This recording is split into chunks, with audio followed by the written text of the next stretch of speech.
Good morning, folks. Awaken, my brothers and sisters in Israel, and arise. Yeah, I woke up very early this morning. It's only 2:42 in the morning. I don't know what we're going to cover today. I've opened up to the book of Psalms. Did the book of Ruth yesterday. I really like that book.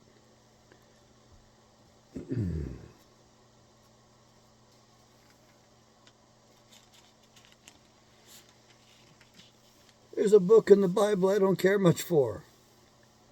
It happens to be the longest book in the Bible. And traditionally, or historically, it's right in the middle of the Bible. It pretty much divides the Bible. It's the longest book in the Bible. It's the book of Psalms. Why don't I like this book much? Well, obviously because I haven't read it enough. It's one book that I avoid. There's other books that I like better that are very quaint, and I like them for different reasons. So we are going to read from the book of Psalm 78 this morning. And it's let me see how long this thing is.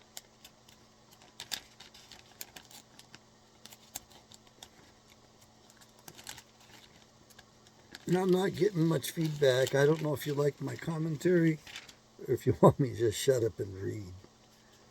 And I could go either way.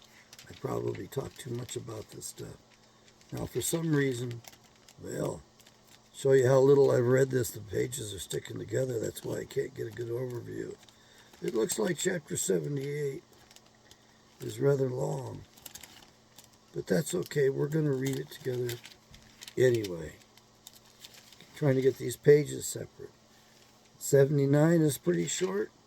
80 is pretty short. 78 is long. And I've never read this aloud before. So let's begin. Psalm 78, Meshil of Asaph. I don't know what a Meshil is. Forgive me, I got to do some research right now because I want to know what it is. I really want to know what it is.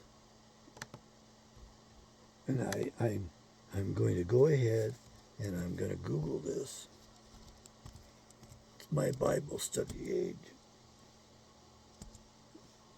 Meshil. Definition. An epitaph prefixed to 13 psalms probably means a contemplative composition, but the true significance is not certainly known. Okay, great. So, occurs in the title of 13 Psalms, denotes a song enforcing some lesson of wisdom or piety, a didactic song. Authorized version with understanding. In a skillful psalm whose dictionary topics are from. Well, it's a term of uncertain meaning. A literary or musical term most likely. Relates to the purpose of specific psalms or how they were performed or recited. Okay, fine. So at least we know a little bit about it. We don't know much, do we? Asaph was the musician, so it probably was a song.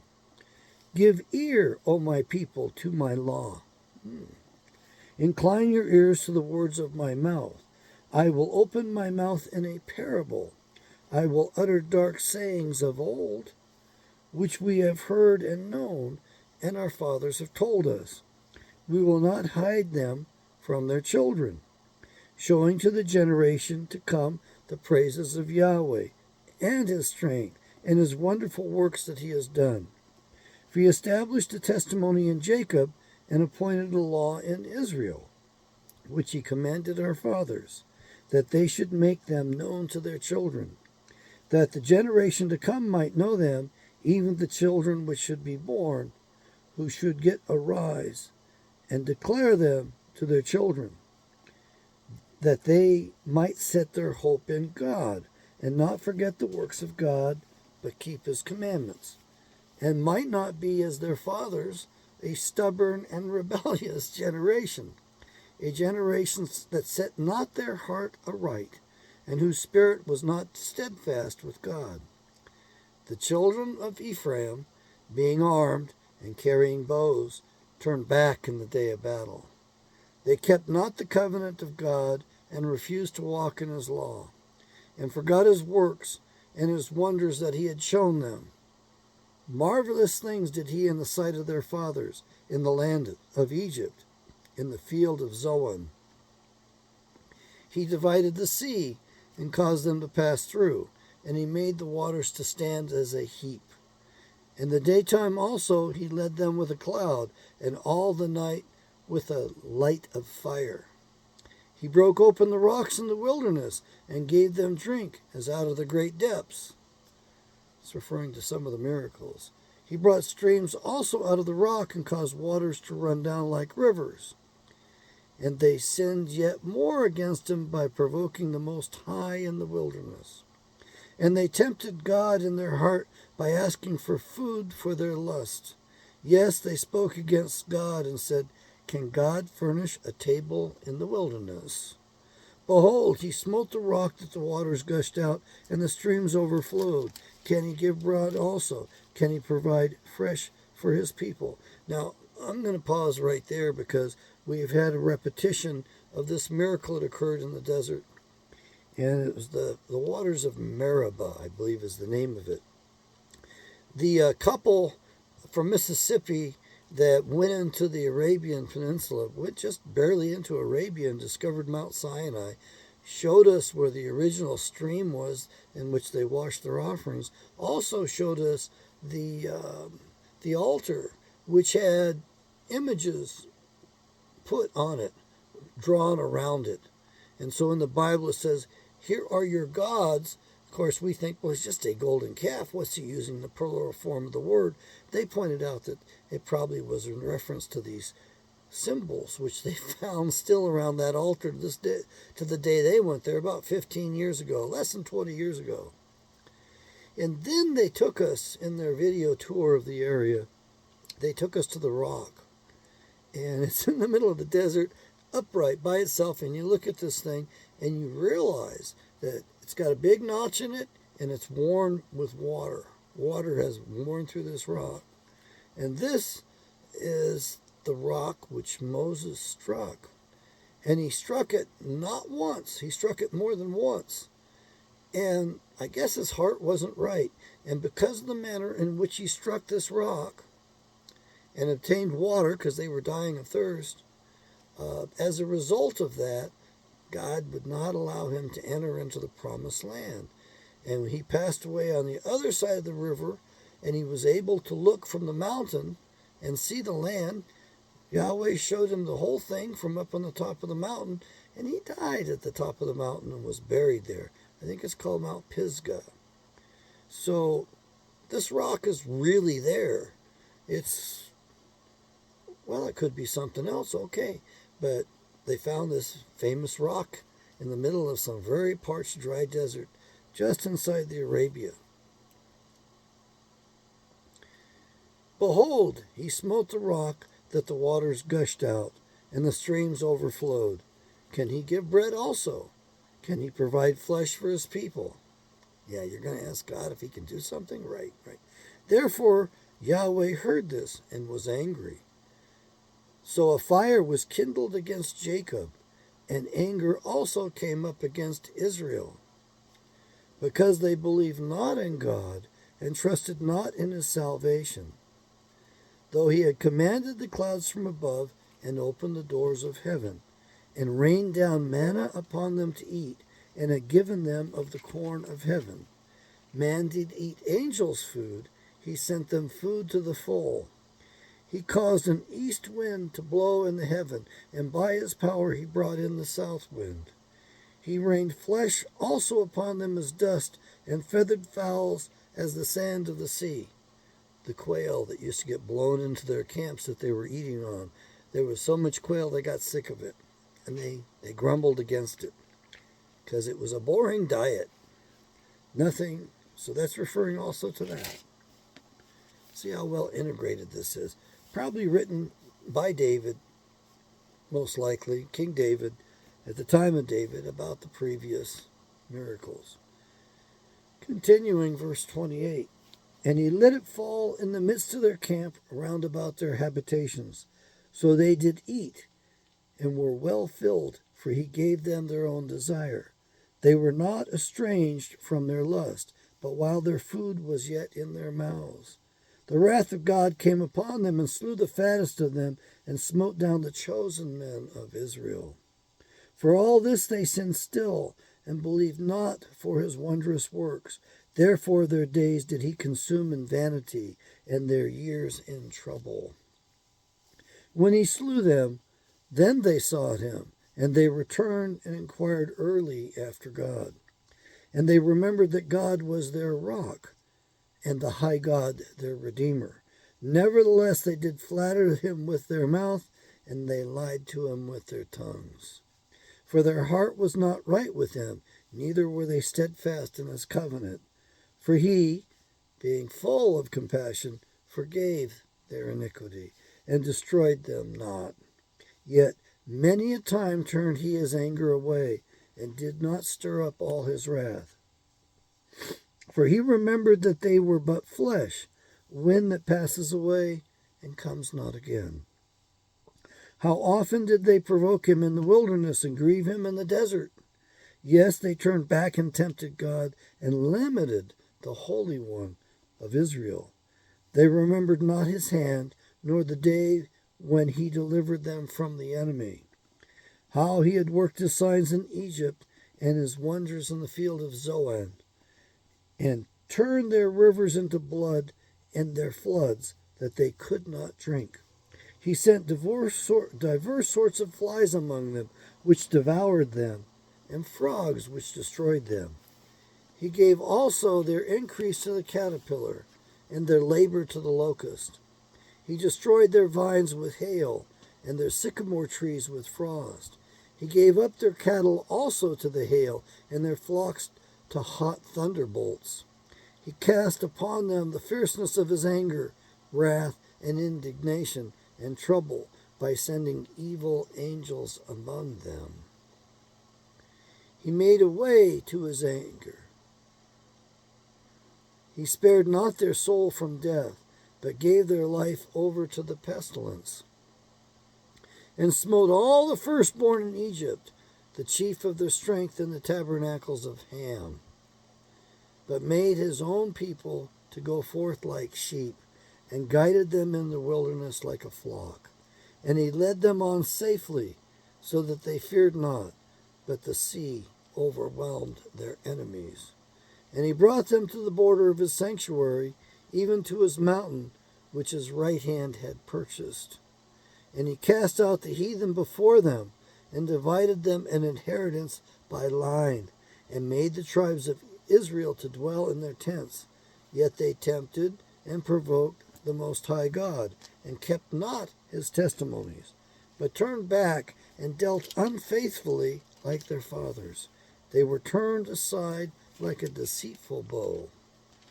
For they provoked him to anger with their high places, worshipping other gods, and moved him to jealousy with their graven images, again against the 10 Commandments. When God heard this, he was angry and greatly abhorred Israel, so that he forsook the tabernacles of Shiloh, the tent which he placed among men, and delivered his strength into captivity and his glory into the enemy's hand. He gave his people over also to the sword, and was angry with his inheritance. The fire consumed their young men, and their maidens were not given to marriage. Their priests fell by the sword, and their widows made no lamentation.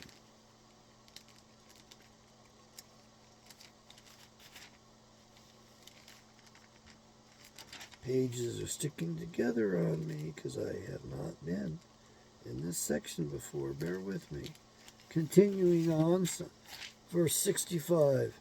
Then the Lord awoke as one out of sleep, and like a mighty man that shouts by reason of wine. And he smote his enemies in the hinder parts. He put them to a perpetual reproach. Moreover, he refused the tabernacle of Joseph, and chose not the tribe of Ephraim, but chose the tribe of Judah, the Mount Zion which he loved. And he built his sanctuary like high palaces, like the earth which he has established forever. He chose David also his servant, and took him from the sheepfolds. From following the ewes great with young, he brought him to feed Jacob his people, and Israel his inheritance. So he fed them according to the integrity of his heart, and guided them by the skillfulness of his hands. I guess we'll keep this short. So if you take this line by line and dissect it, you'll find that this is referring to all the previous stories that are in the Old Testament. Many of them, not all of them, of course. And there's a few things in here that make me curious, make me wonder. Mount Zoan, for one. I guess I better go read that and find out what happened at Mount Zoan. Zoan. The field of Zoan, rather. So, these are all well integrated. That's the one thing I can say about the Bible, is its level of integration is so astounding that that's what its greatest testimony is. Now, as far as internal consistency and validity, that's a little bit variable, I have to admit it. However, to get to that level, you have to read it quite a bit. And the thing is, once you realize that it means something else or there's something more to it, and you look at it a little bit more carefully, you have a greater understanding. So it will be sorted out. It will be satisfied. You will learn. You will learn from it. I don't think one can stop learning from the Bible. And remember that when our nation was founded, everybody knew the Bible. Everybody read the Bible. Everybody understood it as well. We don't understand it today. We have a professional class, just like we have a medical profession, which has screwed us over recently. We have a legal profession, which has screwed us over the entire time.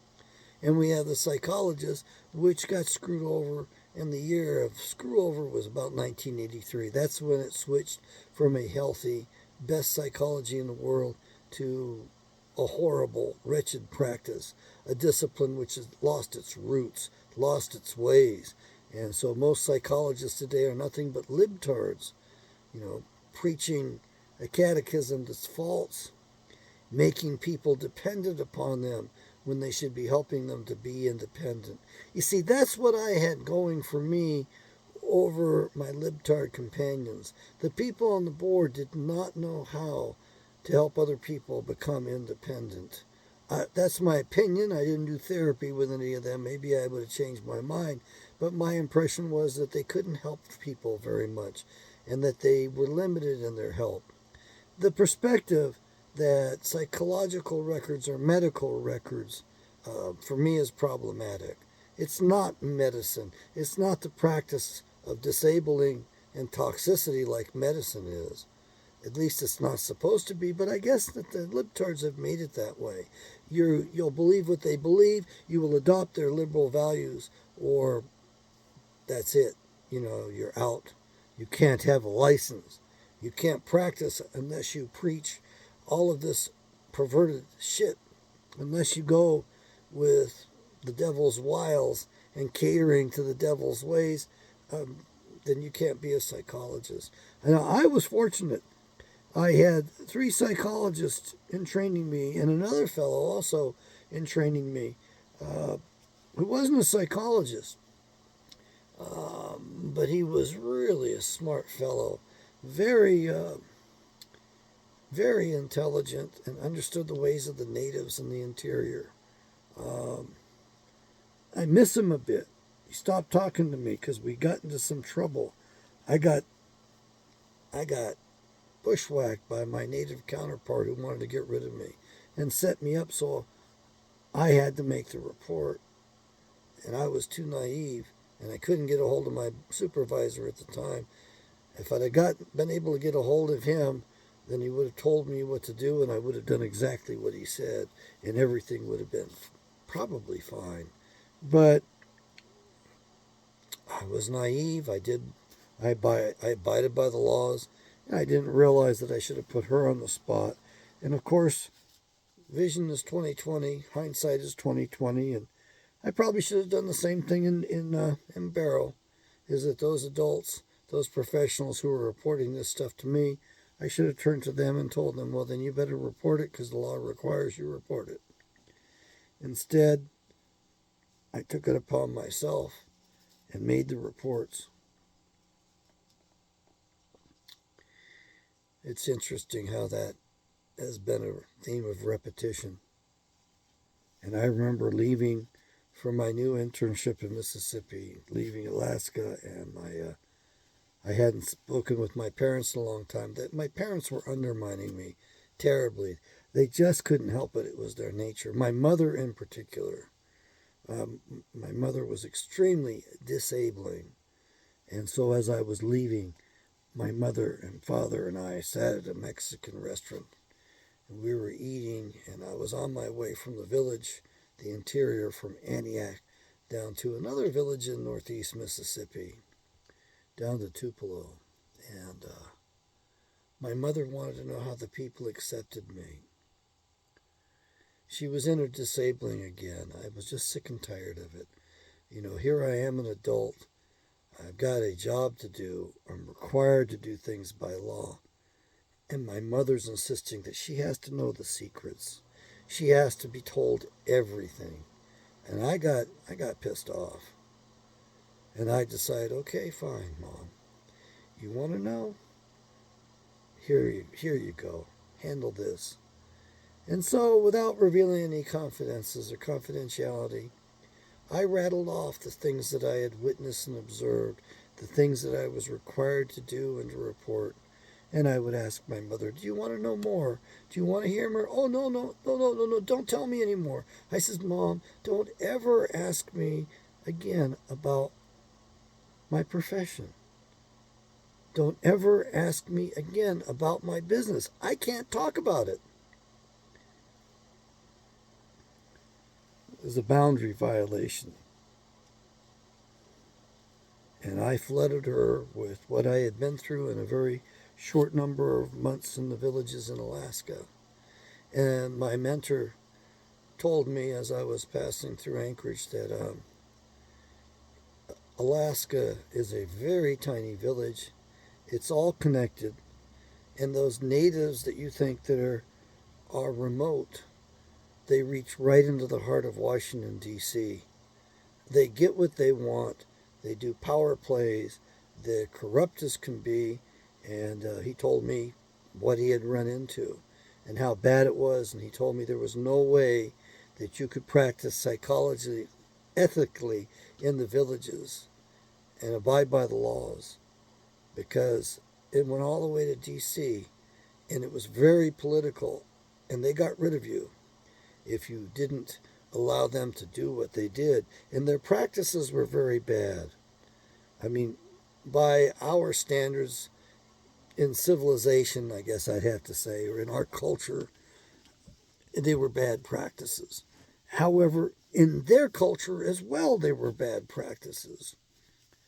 We had village sex slaves. It took me I had to be confronted with that right to my face. I mean, literally, it had to be broken down for me to understand what the hell I'd been witnessing and what was going on. I was that slow because I didn't understand how evil things were. I didn't understand how things were done. And of course, I had other folks that were supporting me in my efforts to get established as a psychologist in Alaska. And these folks kept tabs of the people that had caused me trouble and had run me off to see what happened. They wanted to see how far up the ladder they went in state government, and these people were rewarded. They went up the chain of command. They got higher positions of power. And we're talking about people who did bad things to other people, who would use drugs, cocaine, would seduce women who would seduce other women using drugs, and pry them away from their husbands and their families and their children, who would basically corrupt them. We had certain practices among the villagers, and they used us against each other. They didn't like each other very much, and they understood our laws, our ways, and requirements. And when I went into one village with my buddy, who had more experience than I had, he had more time on the river, and we went over to the other river, the big river, to the Yukon. We had a pretty serious job to do. And he says, John, he says, these people are going to be using us. They're going to be making reports to us with the idea that we have to make reports on their enemies. He says, not only that, they come at you from the side. They make it look like a suicide. Thereby, the state troopers don't bother to investigate. And he says, let's make an agreement. Let's not talk very freely about who we've talked to, because that will lead to trouble. If people know who we've talked to, then that could lead to some problems. He says not only that, we have to be careful on the phone as well. And he said, you and I have to agree not to even talk about this between ourselves until we're on that airplane and safely out of here. It was that bad. And so we spent about a week in that village. Things didn't go real great. I breached a confidentiality inadvertently. I didn't realize what I was doing. And it didn't take much. And I certainly wish that I had turned to my older cohort.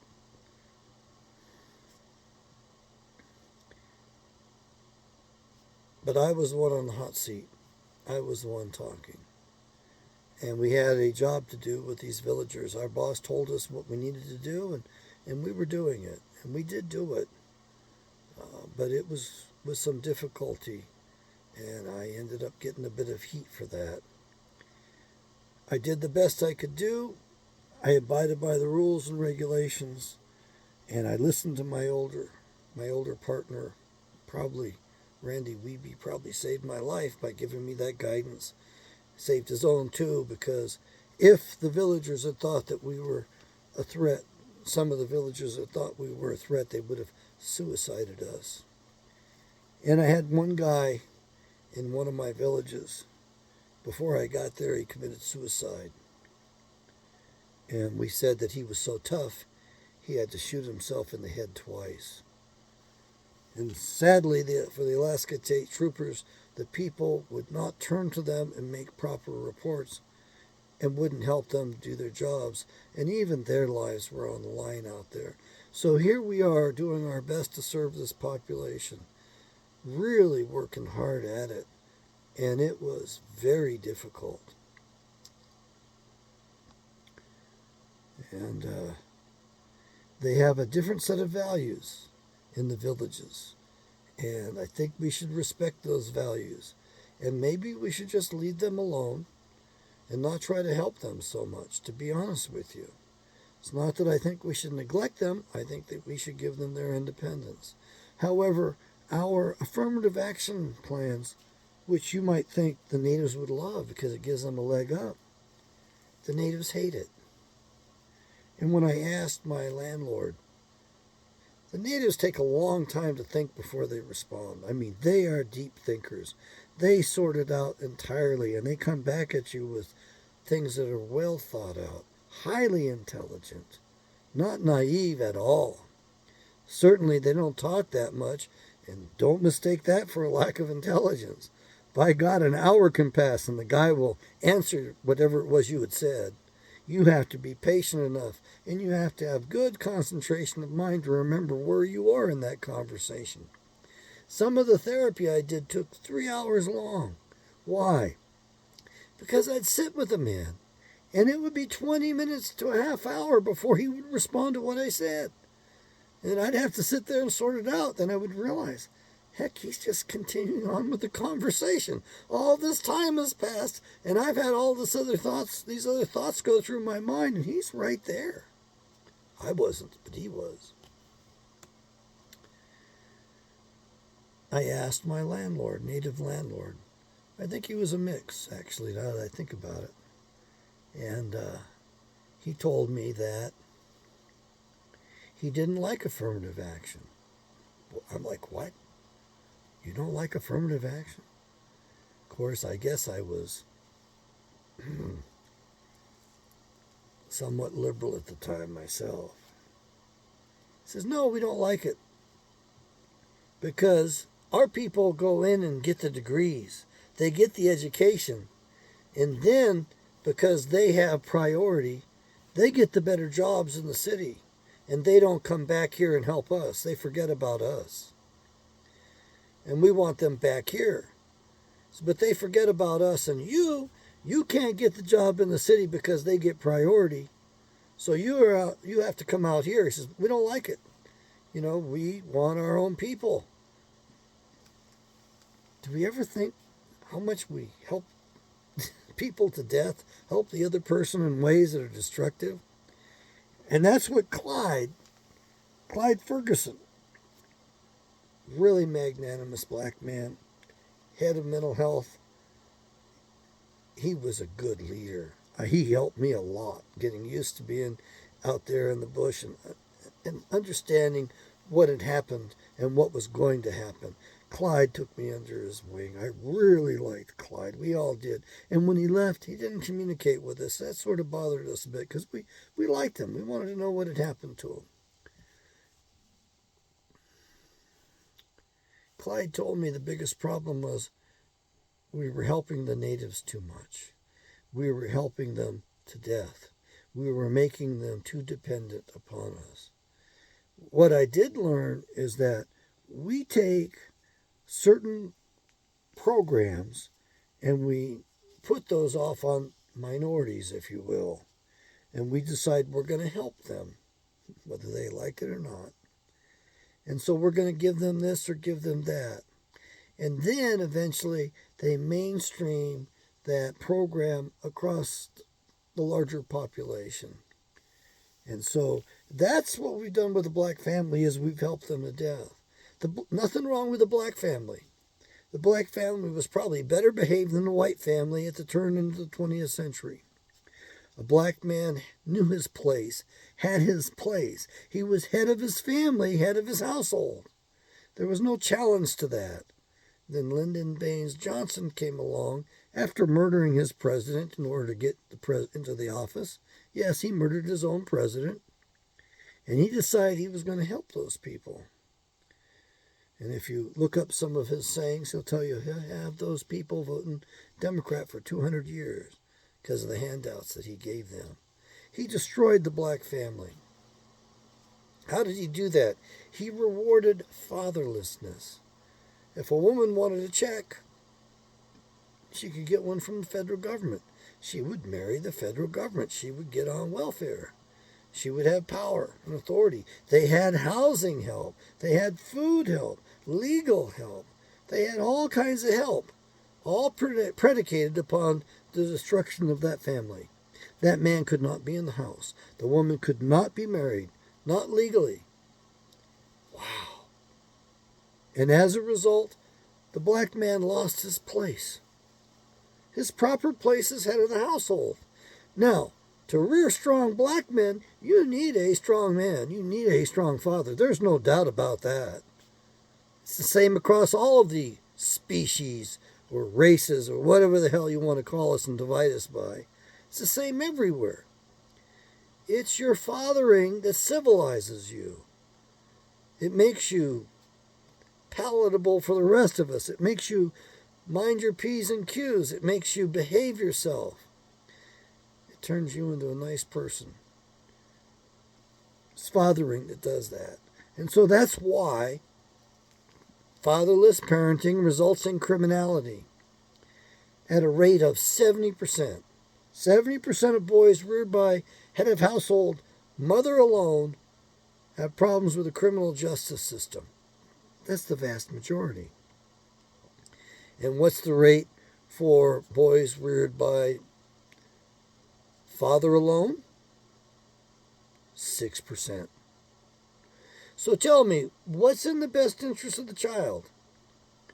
To be one of the 6% that's well adjusted and is constructive and productive, and contributes to society? Or to be one of the 70% that predates on others and causes trouble and results in us building huge institutions, putting a lot of men on paper, having a massive criminal justice system that doesn't give justice at all, and even has undue processes? What's in the best interest of that child? Now, we only have the stats for boys. We don't have the stats for girls. But I can assure you, my hunch is that it's going to be worse for girls than it is for boys. The outcome for girls is much worse. And if mothers today realized the sentence that they are sentencing their children to, the sentences, the horrible things that they're sentencing their daughters to, they would tell their husbands as they're divorcing them, "You'll take my daughters, my sons, and my daughters too." If they love their children. If they love their children. Right now, everything is weaponized. Child custody is weaponized. Men are in the low spot. Looks like we're never going to get out of it. The only way to avoid that is to not play the game at all. So men are leaving the dating field, the marriage field in droves. Women can't get men to marry them, and they don't understand why. It's because the courts are biased against us. There was a woman in the park here recently, discharged a weapon, fired a gun. Now, I want to know if it was justified. Why did she discharge here in this little park her gun? I don't know that she did do that. But that's the report. But I can tell you this. She can get away with it. But if I did that, oh no. Men are held to different standards. And on average, a man who commits murder gets sentenced to 20 years on average. Whereas a woman that commits murder has typically been getting a 7-year sentence. That's it. You all want to be equal, and you're tired of disparate treatment. Look at Jodi Arias. How many ways did she kill Travis? 3 different ways? I'd say she deserved the death penalty, but they screwed up and she got life in prison. She outsmarted the system. Good God. What a danger to society.